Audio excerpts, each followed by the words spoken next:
একদিন মদিনায় খলিফা ওমর রাদিয়াল্লাহু জুমার খুতবা দিচ্ছিলেন। হাজার হাজার মানুষ তার কথা শুনছিল। খুতবার মাঝখানে হঠাৎ তিনি উচ্চস্বরে বললেন, হে সারিয়া, পাহাড়ের দিকে চলে যাও, পাহাড়ের দিকে চলে যাও। মসজিদে উপস্থিত সবাই অবাক হয়ে গেল, কারণ সেখানে সারিয়া নামে কেউ ছিল না। সাহাবীরা ভাবলেন হয়তো খলিফা ওমর রাদিয়াল্লাহু কোনো বিশেষ কারণে কথা বলেছেন।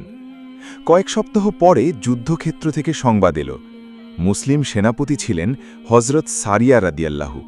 তিনি তখন অনেক দূরের এক দেশে যুদ্ধ করছিলেন। যুদ্ধের সময় মুসলিম বাহিনী শত্রুদের দ্বারা প্রায় ঘেরাও হয়ে গিয়েছিল। ঠিক সেই সংকটময় মুহূর্তে সারিয়া রাদিয়াল্লাহু হঠাৎ একটি পরিচিত আওয়াজ শুনতে পান, হে সারিয়া, পাহাড়ের দিকে চলে যাও। তিনি সঙ্গে সঙ্গে সৈন্যদের পাহাড়ের দিকে অবস্থান নিতে বলেন। ফলে মুসলিম বাহিনী নিরাপদ জায়গায় পৌঁছে যায় এবং শত্রুদের আক্রমণ থেকে রক্ষা পায়। পরে তারা সেই যুদ্ধে বিজয় লাভ করে। মদিনায় ফিরে এসে সারিয়া রাদিয়াল্লাহু সবাইকে বললেন, আমি স্পষ্টভাবে আমিরুল মুমিনিন ওমর রাদিয়াল্লাহুর কণ্ঠ শুনেছি। সবাই বিস্মিত হয়ে গেল, কারণ মদিনা আর যুদ্ধক্ষেত্রের দূরত্ব ছিল অনেক অনেক বেশি। অথচ আল্লাহর ইচ্ছায় ওমর রাদিয়াল্লাহুর আওয়াজ সেখানে পৌঁছে গিয়েছিল।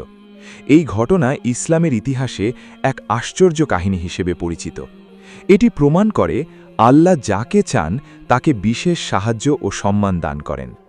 হজরত ওমর রাদিয়াল্লাহু শুধু একজন শাসকই ছিলেন না, তিনি ছিলেন এমন একজন মানুষ যিনি সব সময় আল্লাহকে ভয় করতেন।